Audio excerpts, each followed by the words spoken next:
Welcome to this week's episode of Eye of the Swarm, your deep dive into anything and everything related to Yellowjacket athletics. With the big sound, Matt Johnson, I am John Garver, Season 5, Episode 5, which begs the question, where was Episode 4?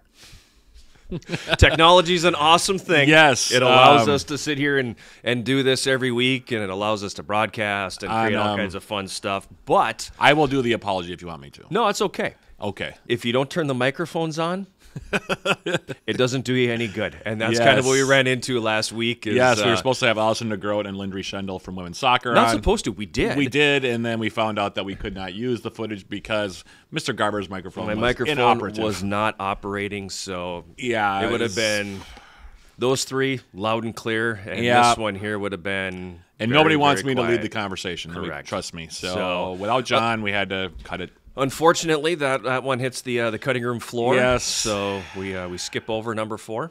Skip over number 4, go right to number 5. Go right to number 5, and here we are. Yeah, here we are. The end of October, and it's getting cooler outside, but things heating up a little bit. It is. We got a lot happening, and a lot of it is good. Yeah, and there's a chance for some serious hardware this week. The teams did well last week. Wasn't a lot of stuff happening in the last week in terms of the teams, but all the teams had a pretty good week. Men's and women's soccer both won both of their matches.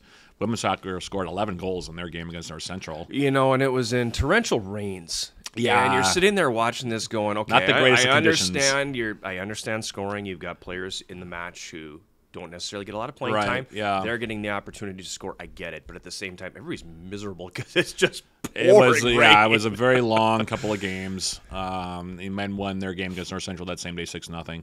And then both teams went on the road down to New Ulm on Saturday and defeated Martin Luther. Women won 5-1, men won 3-0. On the men's side, UWS used a lot of substitutions and a lot of bench players, which was a good thing. Yep. They're a little bit leg weary at this point of the season. There's 2 regular season games to go for the men, 3 for the women.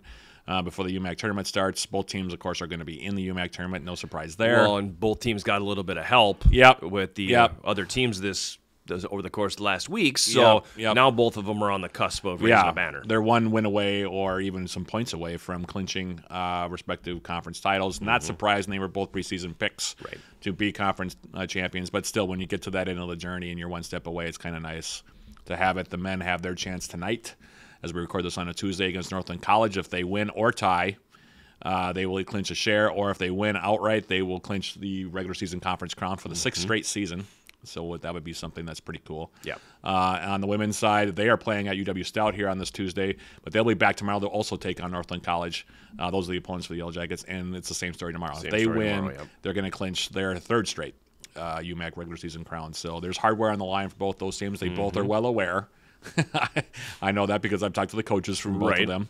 Of the circumstances, but they're also, kind of cautiously optimistic that they want to be able to get through these games, not drop anything, not get in their own heads, and just play the game. So, and stay healthy. Yes.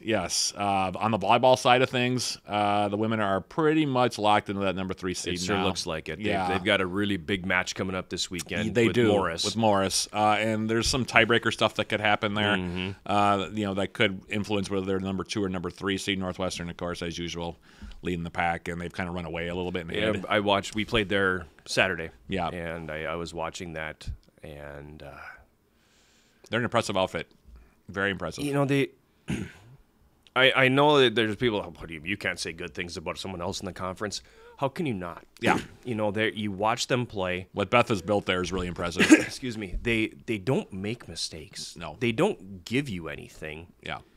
They force you to make plays. make plays. Yeah. And if you do, they're like, yeah, great. We'll just make more plays than you will. I mean, we'll step it up if we have to. They're such a complete team. Yeah. There's a reason they're ranked 4 in the country. There's Yep. a reason they went to the Final Four last year. There's a reason they've been ranked in the top 5 almost the entire season. Yeah. Yep. And they played, I think, St. Olaf, your alma mater, on Friday night and had a 5-setter with them and lost, but that's a power program too. Yep. So it's fun to watch. It is. A team that is that deep, that good, and just that complete. We had, when I was at St. Olaf, and I'm not going to plug St. Olaf too much, but we had a program similar to that with the women's volleyball program. They've come back a little bit. but Cindy Book was the head coach there at the time, and we were consistently ranked while I was there between 5 and 10 in the country. Yep. And volleyball matches were a thing. People came to watch them play, and in Northwestern, they support their programs really well as it is, but Beth has done a really good job, and she didn't start out with the program where it is. No, she's built it she to built where it is. Yeah. So she built it. Really impressive. That loss to Northwestern snapped a 6-game winning streak for the Yellowjackets. So right. UWS has been playing some pretty good ball themselves as of late. Still a couple of regular season matches to go before the UMAC tournament, but they're the number 3 seed as of right now, which will put them on the road as of today at Morris for the semifinal. Again, still some matches to play before that's made official, but that's what it's looking more and more like. Yeah, the top 4 is pretty much, I think, set. Yeah, because Martin Luther's in that 4 slot. Martin Luther's in that 4 slot. Yeah, I would be surprised. And they're a couple games up. Everybody's up at least a couple games. Yeah, so I wouldn't be surprised. I would be surprised if it was somebody other than those 4 teams that advanced to the tournament. But where they all end up, I guess it could still change. But it feels like they're kind of locked in at that. Yeah, they're pretty well locked in there right now because Bethany Lutheran is in 5th, but they're pretty distant 5th right now. So it's looking like, it'll be the top 4 of Northwestern, Morris, the Yellowjackets, and also Martin Luther. Right. So that's kind of set up there on that side. For the men's and women's soccer side of things, it's looking like there's still some stuff that could be decided on the men's side. There's a chance still. I think the women are the top 4 are pretty much locked. They are what they are. They're locked in. They're pretty much locked in. On the men's side, there's a possibility. Crown right now is on the number 4. But that's it'd be Superior, Northwestern, Bethany, and Crown.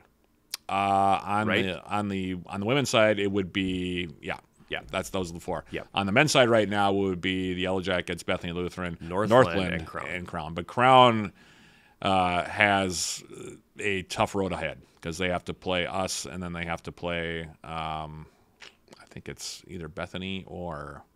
I think it's Bethany. I think they still have to play the top 2. They have to play the top 2, and Northwestern has Northland. And I'm forgetting who the other team is they have to play. But anyway, there's a chance because there's like a 1 or 2 point difference between them, depending how things work out, that Northwestern could still sneak into that number 4 spot. And that would be probably who the Yellowjackets would have to play then in the first round. Sure. But again, right now, as it is right now, the top 4 on the women's side are Yellowjackets, Bethany Lutheran, Northwestern actually number 2, Bethany Lutheran number 3, and then Crown number 4. And that's pretty well set. On the men's side, as of today, is the Yellowjackets, Bethany Lutheran, Northland, and Crown. Now that could change, again over the next couple of games, but that's where they stand right now. And then of course you've got the cross country teams that are going down to championship week this week. Yeah, and they're running a course that they've never seen before. Yep, in Winthrop, Minnesota. Technically, I think the host is split between Bethany Lutheran and Martin Luther for that. I think so. Yeah, I think so. But it's a course that none of the teams in the conference have seen before. Right. So this is going to be kind of a crapshoot. Yeah, at the same time, but kind of fun too. Yes. So it presents some unique challenges. Sure. Cross-country runners tend to be most comfortable when they're running on a course they know, for obvious reasons. But this is going to be a brand new experience for everybody. Sure. So you're going to have 8 teams down there that are running that have never seen this course before, both on the men's and women's side. So we'll see what that looks like. Yeah, and all of that is fall. Right. And now you got 2 hockey teams opening the season this weekend too. So there's a lot happening. There's a lot happening. That crossover part of the season is really busy. It's horrible. It's horrible. Let's call it what it is. A crossover season's terrible. I don't call it horrible. I call it busy. For people who are it's hard. It's terrible. For people who are support staff, I'm talking about the comms people and the athletic trainers. It's hard because there is so much going on and there's so many things you can miss. Grateful that golf got their championship out of the way a couple of weeks ago. Grateful that tennis is done with their fall stuff now. Because now we're into like and then now you're going to go to next week, and then you're going to add in basketball. Right. Yeah. Exactly. So it's going to come hot and heavy here in the next couple of weeks. Yeah, it's going to be a busy couple of weeks, but it's a great time here. It's a great time because there is a lot of hardware that can be claimed and is going to be up for grabs. Of course, the men's and women's soccer teams will also be home for at least one round of the playoffs. And or probably for both, we're anticipating if they continue on. Yep. So there's gonna be a lot happening, and so there's plenty to look at. Of course, go to the athletics website to find out more about all of this stuff. But it's a fun time of year. It's very, very busy. It's very stressful for people like Mr. Garver across the table from me. But it's a lot of fun because usually the teams come out with at least 1 or 2 trophies out of it. And if you look ahead to the Saturday, November 4th. You've got the volleyball team is at home, and that's their regular season finale. You've got women's hockey at home, and you've got potential to have the UMAC championship matches for both soccer teams. Yeah, at home. We've had that the last 2 years. And but we're right now just sitting here looking at this going, how are we going to staff all this stuff? I don't even have enough computers to go around to run everything that needs to be run. We don't have enough staff to go. How in the world are we going to pull this off? Right. Yeah. This is why Mr. Garver is saying it's horrible. That's when it becomes horrible. Yes. Yes. But it's fun for people like me who don't have to deal with any of that because I just get to broadcast the games. Yep.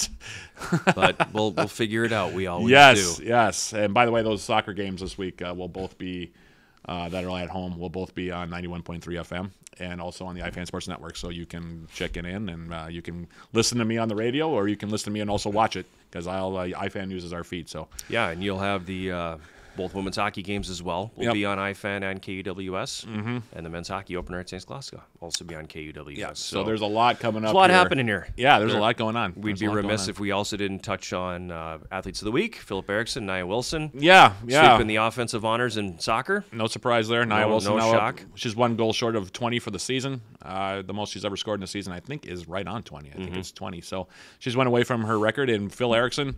Had a rough start to the year. Finally. Yeah, he's finally got off a little bit, had 4 goals in the last 2 games, and seems to be finding his stride at the right time.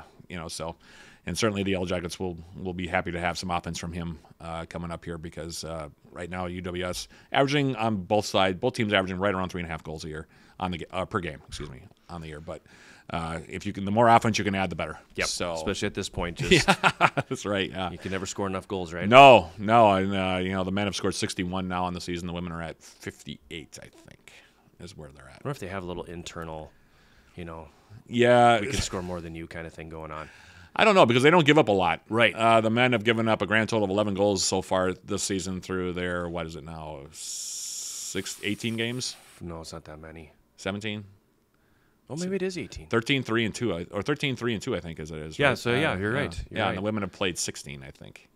12-4 and they played 17. Yeah, 12-4 and 1. 12-4 and 1. Yeah. So, yeah, they both score a lot of goals. They're both usually among the national leaders in goals scored. So, and in that regard, they're right where they normally are. Where they should be. Yep, exactly.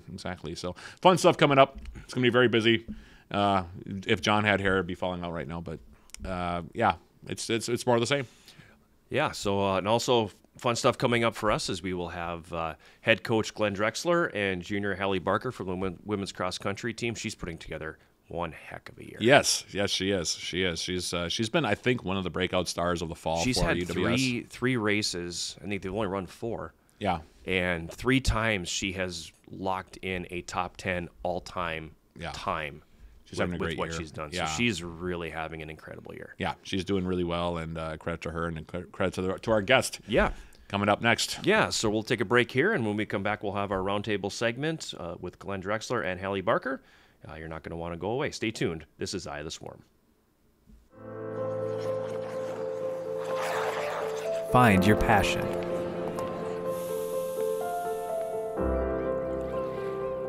Find your people.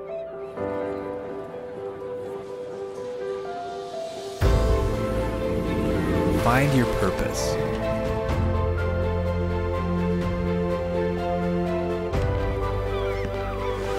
Find your superior.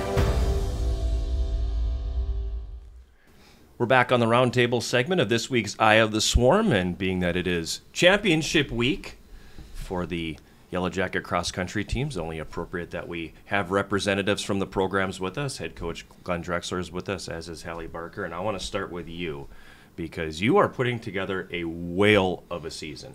So talk to us a little bit about how you've taken that next step. Yeah, this has been quite a season for me and for all the team.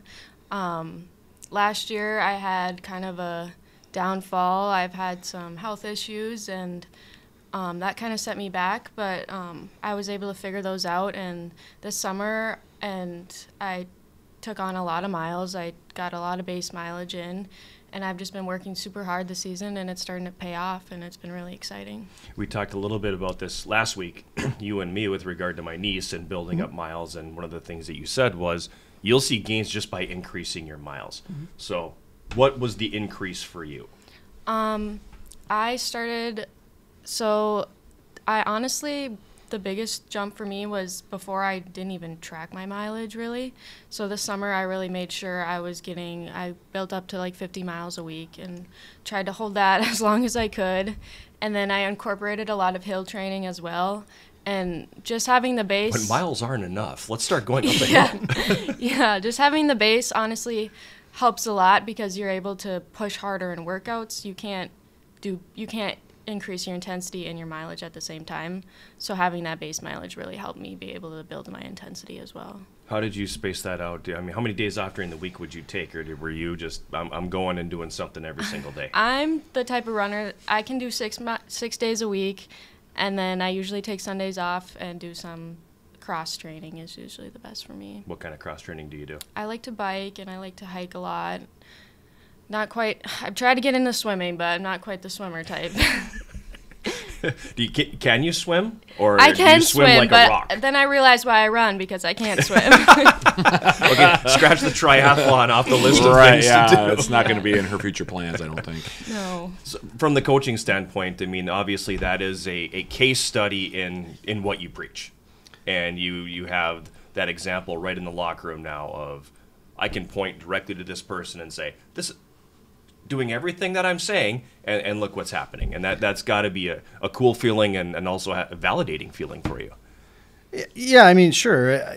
The biggest thing has always been, it's what they do in the summer. And I get to put them to work once they get here, but ultimately I can't do any of it unless they've done their homework. And so really all the credit goes to the athletes, and Halle's, like I said, that's the example right there. And she's not the only one. A lot of the girls that came in this fall were prepared for something more than they've been doing, which was awesome. And again, I can't take any credit for that at all. They got to get out the door every day, and that's sometimes that's half the battle. Mm-hmm. Just getting out the door every day and making it consistent is really hard, especially in the summer when you have no other motivation other than yourself. And to Halle's credit and to a lot of the girls' credit and guys, they're getting out every day. And if they can do that, we're going to have some success in training. We're going to have some success in the performances as well, which is awesome. So yeah, it's some validation, but it's, like I said, it's based on their efforts, their work.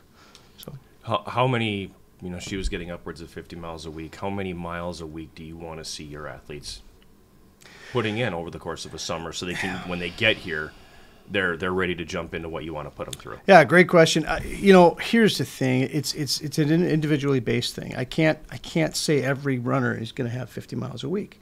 Some people just aren't prepared for that. If we have kids coming out of high school, gals, guys, whatever, who've only done up to 30 miles a week in their career, kind of on an average, I'm not going to jump them up too much from that. It might be 35 to 40 on their first summer, right? So case by case, there's going to be situations to say, yeah, you're ready for this 50 miles a week. But I think even Halle could admit that even if she was, forget all of the things that she went through medically or everything else, 50 miles a week wasn't something that I think she could have stepped into immediately. She had to see what it could take, The kind of success she had last spring in the track season kind of opened her eyes of, I want more. Mm-hmm. And by that, it was internal. It was her own motivation to say, okay, this is what I'm going to start doing to get there. So, like I said, we can point it out to them. We can kind of show them what's possible. But ultimately, internally, they got to accept the idea that, yes, I want more and I want to take that next step. Did you have some accountability within the roster where, whether it's the group chat or whatever, hey, I am doing my 12 miles today, or I ran up Spirit Mountain today. What are you doing? Yeah, I was actually very fortunate this summer. Cora, who's been with me all season, she stayed around this summer, so we would go and do hills together and run together. And it's a lot easier to go and get out the door when you have some other kind of motivation to push you. So I was very lucky to have that. Then I guess not really a coincidence that she's also having a very, very good year. Mm-hmm. Yeah, we'll see this. And this is a little bit of sometimes an incentive to stick around in the summer. The successes that our guys have had, a lot of it comes back to, not all of it, but a lot of it comes back to the consistency of, if there's 3, 4, 5, 6 guys around in the summer, well, they're going to be running together a lot more often. Mm-hmm. This is just the same discussion. Now the gals are starting to see that too. And, to Cora's credit, she stuck around this summer. She didn't have to. She could have went home. But I think she saw the value in being able to run with her teammates and spend some time with those people. And there's so much they get out of that beyond just the preparedness of the season, the performances, just they're close, Yeah, it's fun. And it's fun watching these two kind of work together. So, there's so much to it that allows the team to kind of rise with it. You can always tell, too. You'll be driving down 21st Street and see 8 of them all running together. So you can always tell when they're in town and when they're out getting a workout in. I think that's pretty much, though, across the board, because I see that in Duluth as well, and Superior both. They're vibrant running communities, of course, hosting Grandma's Marathon. So it's not like, distance running is foreign to the area. There are a lot of distance runners in the area, I think, just naturally. And Halle, she's from Superior. Yes. So it's not like, she went far to go to college. I mean, she's around all summer. And like you said, sometimes it is just a case of having teammates around you. I mean, that goes for every sport, I think, at a certain level. Like if you have teammates that are around you during the summer, it's like, yeah, we should probably go get a workout in, huh? And then they look and say, yeah, we probably should. Whereas if you're going solo, then it's like, well, I got nobody else to run with. Yeah, I'll get into it later maybe, but I'll start next week. Yeah. Now it's July. We'll do it after the 4th. And exactly. And you come in the preseason and it's like, whoa, holy smokes. I'm logging a lot of miles now. My legs can't take it.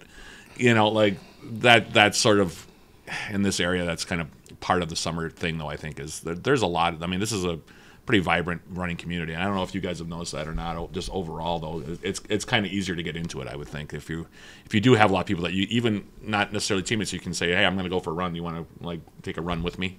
I don't know, Halle, if you've noticed that or not, but yeah, there's a lot, and same with my high school. There was always people to run with, and I still see them running around, and so it's a lot more motivating when you got people to support and people that care about the sport as well too. You've got a young roster on the women's side, so talk to me a little bit about what that's been like working through some of the ups and downs of a season with the youth. Yeah, it's young roster, but obviously talented. They've got a lot of upside. Now it's a matter of, like I said, starting to see what is possible within themselves. As an example, some of the freshmen we got, I think that they're getting introduced to what collegiate running is, to what commitment of running is, to what performance is, and what it will take. Having people like Halle and Cora having gone through it themselves and as examples of what performance can be is good. And I think that they're seeing that and looking forward to that opportunity themselves. So people like Lily or Aubrey or even Peyton talking about how they're seeing what they could do and looking to their own future to say, I want to do this or this or this or whatever it is. And they're buying into it, so it's pretty cool to see their commitment to it. And it really makes for an interesting meet coming up with the UMAC Championships here this Saturday, as we record this on a Tuesday. I'm not going to ask you to divulge anything strategically or anything like that, but how do you feel about this young group going into a conference championship for the first time? Yeah, well, for me, what I'm looking at is we have no pressure on us, ultimately. We're not the returning champions. We're not the ones that were ranked number 1. So there's no pressure on us to go out and do anything. We have a very young team, and to that, I don't know what's going to necessarily show up just yet. Mm-hmm. Even with Halle, I think she in her own way is a little nervous about things at times. She has no reason to be. Just go out and run our race, and I think we're going to be fine. It's just, like I said, it's going to matter of who shows up that day. I've seen it before with even our men's team. Like last year was a great example. A team that I felt like we should have no problem kind of doing really well, but they got there and they were scared. They walked off the bus like they'd never done it in their lives, and it was an interesting, thing to see. So really, like I said, with a young team, we'll see who shows up. And I'm not worried about that. I'm really just worried about the process of let's go out and run our race. And if we run our race, we're going to put ourselves in a really good position to do well. Mm-hmm. And that's all I can ask for. So that's what I'm looking for from our girls this weekend. Is just run within yourselves, be yourselves, and you're going to be great. So that's where we're going to be, and I think we'll be okay. Without divulging anything strategically that you want to do, what is your race? When you are running your perfect race, what is it? My plan is just to go out with confidence. I know what I've done. I know I'm prepared. And then on the day is what the day is, and I can just go out there and know that I've been prepared. And I think that I'm kind of have to go out as a leader, too, for my team. If I go out with confidence and show them that it's possible, they'll follow me along and see what we can do. It's an interesting dynamic for athletes like Halle. And the reason why I say that is because most of these athletes, if not all of them, are crossover athletes as well, because you have the track and field as well coming up after the cross-country season is over. How does that affect your approach? Does it affect your approach at all? I mean, as far as, because you've been in UMAC Championships before, obviously with track and field and with cross-country in your case. But does that affect your approach at all when you go into a championship? Yes and no. I would say a lot. This past track season actually helped build my confidence a lot. I saw that I could do it, and it was possible for me to do it against these girls that are still running in cross country. So I think that the confidence that I built on the track I'm gonna bring it along with cross country. And Glenn, you must see that too, though, as well, being the coach for both as well. That you see that, you can take things from each championship, I suppose, and then kind of apply them to future championships as well. And you're the only coach I know that literally has 3 championships in a season. That your teams, you have 6 teams that are going basically into championship seasons, all going to championships each year. So I mean, I don't know if you see that as well, but yeah, no, absolutely. For Halle's case, just speaking to that, last spring was an eye opener for her, and I think that was, like I said, that was the motivation of what she did this summer, right? And so, by having the kind of success she had last spring in the outdoor in particular, things started to really blossom for her, and this is the results of it are her times and performances. So yeah, I think that's absolutely a piece of it. Now it's a matter of, like I said, if we can get the rest of them on board with really seeing what's possible out of this. And I'm not talking about conference championships or anything like that. I'm talking about just even personal performance and personal confidence. I mean, Halle's not the same person she was last year at this time at all, and it's awesome to see. Mm-hmm. So, like I said, the opportunities that show up based on performances, with confidence levels, with who I am as a person, change, and it's pretty awesome to see. So, you made reference. You're not the favorite. You're not the number 1 seed. Different on the men's side. You are the defending champion. You probably are the team that's going to be coming off the bus with the target on the back. So how do you treat that a little bit differently as opposed to what you will on the women's side? No, that's great. We talked about it last night a little bit again. I've been trying to kind of plant the seeds with the guys to remind them of what last year was like and what we have the potential for this year. We're going to have the target on our back. And to be honest, right now, I think the guys are in a position that they're welcoming it. They want it. They want the challenge, and I think they're ready for it for sure. We're talking about the kind of strategies we're going to employ to see what we can do to really kind of lock it in. Again, nothing's ever guaranteed. Obviously, last year was a good example of that, where it was really questionable up until that our last guy comes in. So we'll see what we can do. But I think that the guys have. Like I said, they're prepared for it physically. They're prepared for it mentally at this point. The conversations we're having are strong conversations regarding how we'll perform and what we're going to do it. So I think that's exciting for me because last year they didn't want to have the conversation. Like I said, they were intimidated by the thought of the conversation, not even the performance. They felt like the performance they could do, but the conversation was never had. And that's a little bit on me too. I didn't push it as much. Mm-hmm. We're trying to push that a little bit more, so they're prepared for it. If they're ready physically and they're ready mentally, what are some of the things that can derail that come race day? Just their own, the space between the ears. Honestly, that's what it was last year. That gray matter just can be a bummer sometimes. And you're the first person that's ever used the phrase "gray matter" on this show. Yeah. I love it. Yeah, they that's what it was last year. Like I said, they got off the bus. It was deer in headlights, and they were just panicked. And it was was interesting to see, and we tried to lighten the mood a little bit, but there was no getting around it. They were in their own worlds. There's been a couple of situations this year alone where it's been recognized outside of our own team, from parents or from other coaches that I've talked with, that looking at our team, they're like, a lot of individuals there, not a real team yet, and they were absolutely right, and we're still working on that. That's a daily thing for us this year, for guys and gals. We're working on stuff, but I really believe, when they want to get themselves together and really work towards a goal, they're going to be really good at what they do. So I'm excited about what they have available to them now. It's just a matter of, like I said, getting past themselves a little bit. I got a question for Halle in regards to the men's too, because we talk about each team individually, and they are their own individual teams. But how's the relationship between the two teams in terms of supporting one another? Is it pretty strong? Yeah, it is pretty strong, and honestly, we're one team. We run different races, but we work together.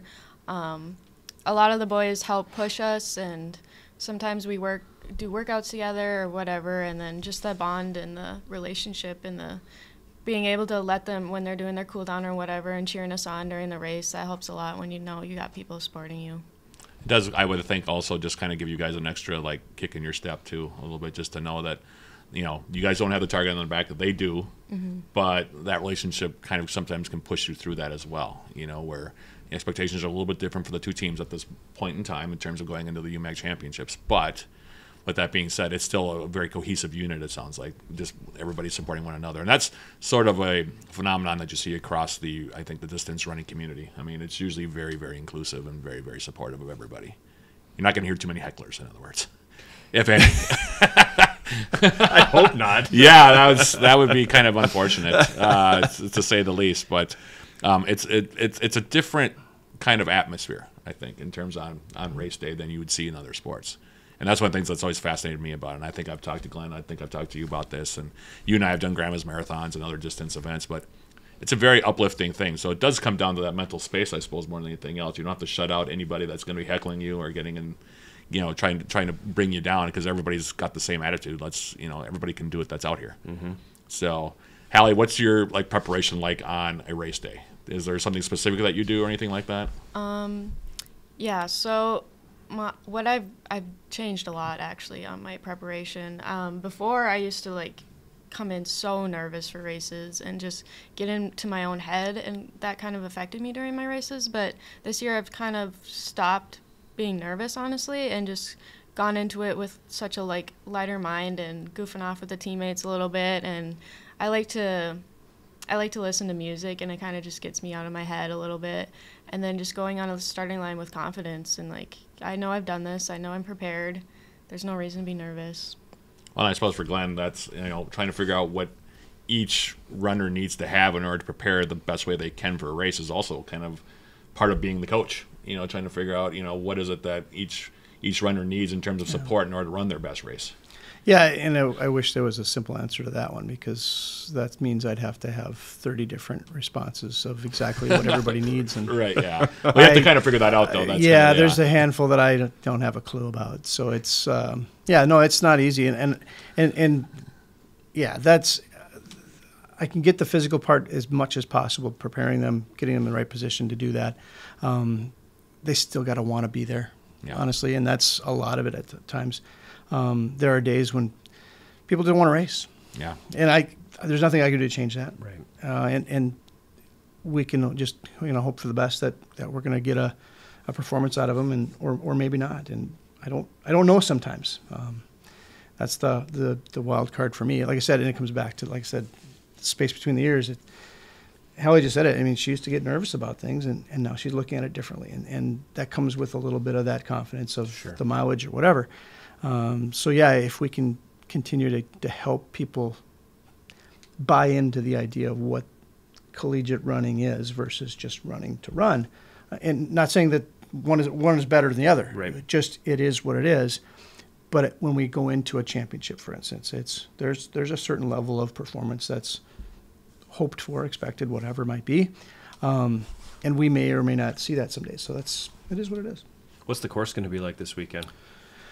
I think it'll be a great course. This is a new one, right? Yeah, this is a brand new course. I'm really excited about this course. This course, I kind of liken it to a poor man's Colfax, the Eau Claire course.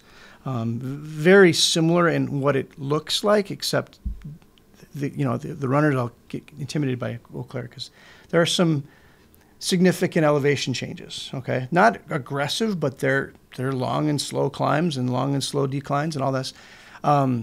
This one in Winthrop will be very similar to that, except we're cutting that elevation change, cutting in half. I mean, so it's half the height, half the downs, half the ups. In essence, it's relatively pretty flat. Relatively, I think it'll be very fast. So I'm excited about it. I think the course, this will be the first time anybody's run on this course. So we're going to go out there on Friday morning, Friday afternoon, and kind of run it just to check it out and get a feel for the technical aspects of it. Coming off bridges, coming off turns, coming around corners, you name it, to kind of get a feel for what we need to do. But this, once we get going, I think it's going to feel very familiar to what we've run the last, probably the three meets we've had. It's going to be similar to. There's going to be portions of it that are similar to all three of them. How much do you put into the pre-race course study thing? Is there a lot to that, or is it I'm just gonna go do my thing? It's kind of scary, honestly, because we've never seen this course, and most of the courses we run I've done 3 or 4 times already. So the fact that we haven't even seen this one, I'm a little bit nervous. But we usually do walk the course and run the course before. About running a race is being smart of where you run. A lot of it is running tangents, trying to get the shortest race possible. So my plan is to go in before that and mark out where I need to be on the day of the race. Is it at all comforting that just about everybody that's going to be running in this race has never run on this course before? I mean, it sounds like not just you guys, but the other teams also are going to be, well, this is kind of brand new. I'm not quite sure what to expect here. So that kind of levels it out a little bit for you. Do you think does that help you at all? Yeah, that kind of makes me a little less nervous because nobody really has an advantage over the course then. We're all kind of just going into it, not knowing what to do. It's 2 laps, so I mean, by the time we get to the second lap, maybe I'll know where I'm going, but just follow the flags. Yeah, yeah, exactly. I'm not a runner. I'm not either. But I do my inline thing, and I do my skate. And typically race day, everybody has a little more juice, and the pace generally is a tad faster than what you are used to when you're training.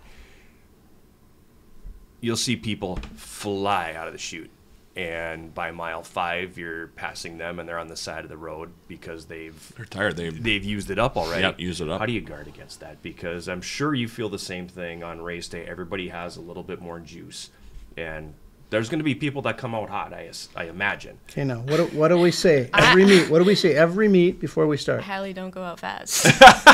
And what does Halle do? Halle goes out fast. It's kind of natural, though. Like, that's kind of your natural instinct is to go, okay, I'm going to go dominate this thing. I am the type of runner that likes to sprint out of the chute. I've been working on it. I've really been trying to. But I don't really know how it's going to go on conference because I am going to be in the top of the pack there, so I am going to have to set the pace. And so my plan is to hold myself back a little bit in the beginning, but... So what I would say to that is this. Any race we go to, again, the field goes out too fast. That's just what happens. And so one of the comments we always make is be patient, right? Be patient and hold, just run within yourselves a little bit. Even when you try to do that, you're still going to be going too fast, which is, it's an automatic. So I go into this knowing they're all going to be too fast. And so when they come through it the first kilometer and I'm like, way too hot, but it is what it is. And at this point, we're going to try to do what we can to mitigate the damage and just kind of maintain and trying to hold on to that rate, which is not always possible. But for the most part, I would say, especially, a lot of the gals this year, they've gone out too hot. They've done enough to hold on to be able to still, again, PR by a lot, right? Which is awesome. 5K, 6Ks, we can get away with that a little bit more. Once you start getting to that 8K race of the men's, you can't cheat anymore. And so if you go out too hot, you get punished in the end. And that's why we try to encourage those guys to really kind of back off even more so through 1, 2, even 3K before we can kind of let them cut loose and really start to build into something. So yeah, there's different looks at different for the different genders, but ultimately everybody goes out too fast. And so part of it too, when we train, just the idea of our 1K, 2K workouts where we're doing a race distance workout. We're running a 1K at a time or 2K at a time, depending on where we're at in the workout. But I'll send them out in that first K. All right, I want you to find it. Find the pace. Typically, we get through that first part of that work, that 1K, and it's still too fast. Yep, that's expected. That's why we do it, to burn them out a little bit, and then we drop them into 2Ks. And now we're trying to run a pace that matches what we're trying to shoot for. Again, as you said, race day, people are a little bit jacked up. Yep. And so meet our practice days, we're like, oh, this is hard. Yep. And that's what the effort should feel like, right? Yep. So now we're starting to get them to feel for something rather than what is it? What is it? What is it, right? Right. And so it's balancing out a little bit, and then we get to the end of that workout. All right, cut her loose. Whatever you got left. We're mimicking the race. That's what we're trying to do. The hard part is realizing where that holding off in that first part of that race is. Right. It's really difficult. It because is. You can't gauge it. Yeah. It is. Well, you've done it. I have. And, or all of a sudden you look at the clock and go, uh-oh. Yeah. Well, I got 15 miles left in this thing, and I should not be at this point already. Well, and I've seen it in broadcasting Grandma's Marathon. I mean, you see it with the pros. A lot of times they'll go out and they'll fade badly in the stretch because, they've misjudged the pace when somebody will come up and catch them and then go past them. Especially in our regional races, I'll always tell everybody, if you can be patient enough to watch them run away from you, you'll come back to the people you're supposed to be running with, because they'll drop. They'll drop hard because everybody will go out just extremely hot. And if you can just be patient enough with yourself to run within yourself early, you're going to be passing so many people as you're going along versus the alternative, which is never fun to watch people flying by you. Right. So. Well, it's kind of dealing with that psychology, too, of, oh, there they go. Now my race is over, but I still have 6K to run. Yeah, it's a lot easier to be in the middle of the race and trying to pick. When you start catching people, it's a lot more motivating than them starting to pass you. But it's sort of like that natural instinct, though, especially as a competitor, that you want to always be up with the front people the entire time. Yep. And that's just not how running works, especially distance running. I feel like, especially if they come out super hot. Yeah. I mean, there's the rare athlete that'll come out and can sustain it. It depends on the race and the situation and all that, but different races require different things. And obviously this weekend, Halle will have a different look than she's had most of the season, because there's some incredible races we've run this year. Some of the best in the nation, and we're just watching what they're doing. To see what it takes to be there. Right. So yeah, this weekend, I mean, our girls will be some of the front runners in this race versus being in the middle to the top third. Instead of watching. Yeah. So it'll be a different look for them. But that comes with the territory, and they'll be fine. I'm glad you kind of brought that up, because it's been a pretty rugged schedule. You haven't run a lot of races, but there's been a lot of quality in the ones that you have been a part of. What's the strategy behind that? I mean, I like you said, it is seeing what it takes. Yeah. But is there more to it than that, or is it, I just want to get them in the best possible environment, so when we get to championship time, they do know what it takes? A little bit of everything there. I progressively make our schedule so it's progressively harder as we go along. I'm putting us in situations where we're running against better and better fields every time we compete. Number one, conference championships, regional performances, these are the ultimate goal. All right. Part of the NCAA, we want to perform as best we can, and that's what we're going to do. So we got to see what it takes, and we got to be able to compete against the best. While we're not regionally ranked yet, our goal is to continue to get to that point. The only way to do it is to run against some of those regionally ranked or nationally ranked teams. That's how you get those rankings. And so we're going to continue to put ourselves in a position to run exceptional meets throughout the course of our season. And like I said, they ramp up as they go. The pressure of those races, I mean, whether they think so, I mean, they get nervous. We were down Rock Island last week. That was a loaded That was field. a loaded field. The interregional is always loaded, I think. It's And pretty much, yeah. with that, just watching all those teams, I think Halle these girls are good. A little bit of nerves there, right? When we get to conference or regionals, they've been feeling that all year long. Yeah. Right? Yep. Now it's like, well, we've been seeing this kind of pressure all. No, it's no big deal. It's just another day at the races. Yep, let's do it. Right? Instead of finally seeing it for the first time at conference or regionals, that's a little more than I want to put in front of them right away. Mm-hmm. So I'm trying to prepare them for a lot of ways. Well, you can kind of tell too that I'm glad you brought up the fact that you build up as you go, because you could really see that in the scheduling. Yep. I mean, when you get to the Blue Gold and you get to the interregional, it's now you're seeing the top dogs, not only in the region but in the country. Yeah. And this is something that Glenn and I have talked about, is the fact that the region is just loaded. Yeah, I mean, the best runners in the country are in the Midwest region or in the North region. Well, the two combined. Yeah. These Upper Midwest is insane. There are some really good teams in other regions, of course, but the depth of it alone, just within the North and the Midwest, just incredible. Why is that? What is it about the region that Glenn and I have talked about this too in his office? Yeah, the volume there's a lot of runners that are. Yeah, at there's that a level. lot to be said about that, and I anything I say will be controversial enough to get people pissed off at me. But honestly, Bring it. the Midwest, just athletes in general. We're a hardy bunch. You look at a lot of even D1 or D2 programs out of the region that are out west. Their teams there's a lot of Midwest kids on those rosters. A lot of kids from Wisconsin, a lot of kids from Minnesota, a lot of kids from Illinois and Iowa. And they're not running here, but that's the talent that it's everywhere, right? It's just everywhere. It's just so deep. And they don't quit. They just keep coming.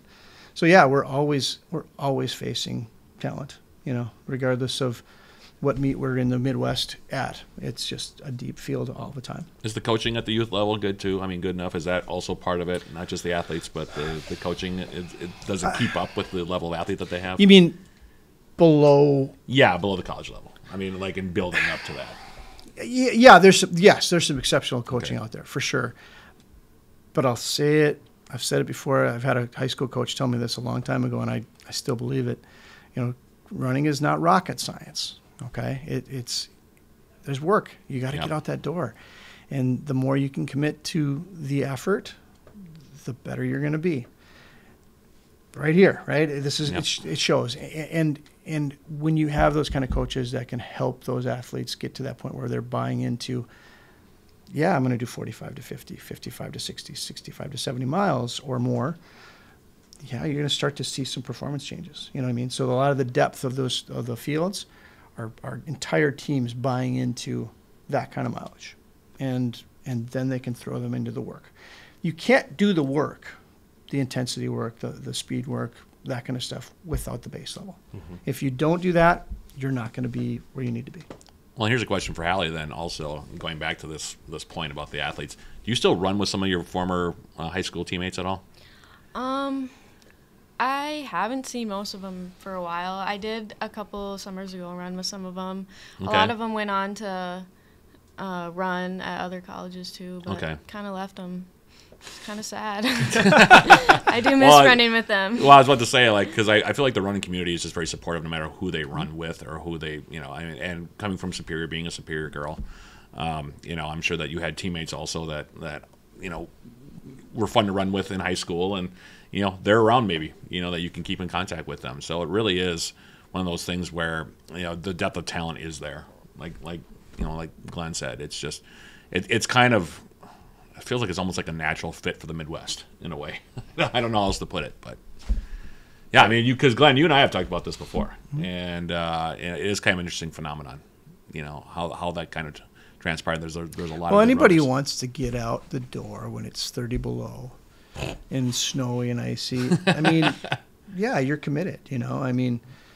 So they're, like I said, they're a hardy bunch. They're going to get after it no matter what.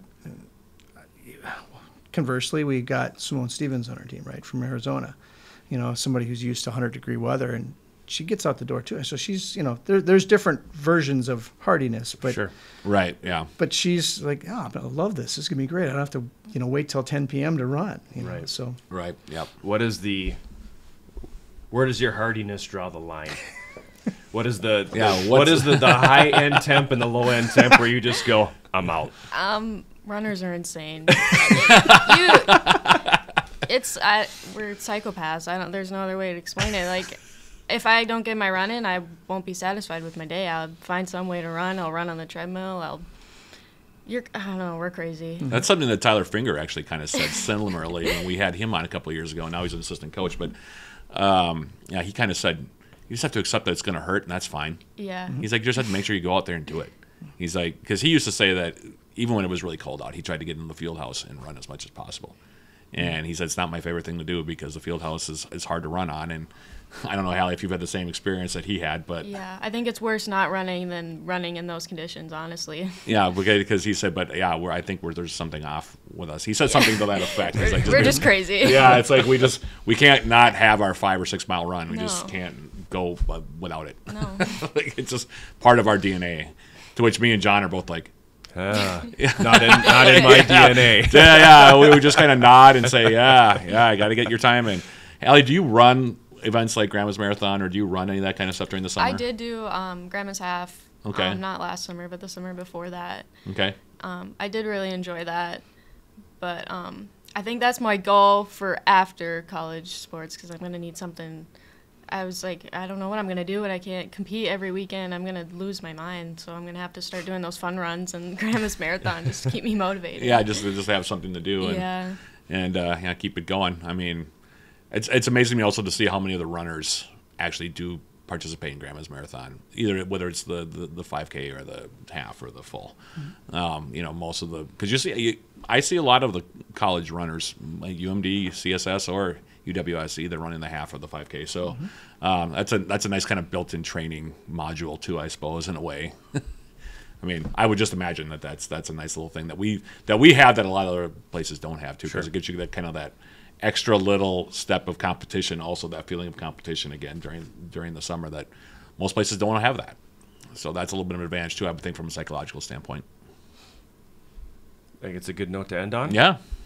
Again, big week with the UMAC Championships coming up on Saturday, and as we hit the stretch run for the fall sports here, there's going to be an awful lot on the line. There's a lot of hardware up for grabs this week. A lot of hardware up for grabs, and if we want to keep our friend Uncle Jerry at the end of the hallway, hopefully we keep bringing that hardware home. So, right. Coach Drexler, Halle Barker, best of luck at the UMAC Championships this weekend. Thanks for coming by. Thank you, guys. Thank you. That'll do it for this episode of Eye of the Swarm. For Coach Drexler, Halle Barker, the Big Sound Matt Johnson, I am John Garver. Hope you'll join us next week, and thank you for watching Eye of the Swarm.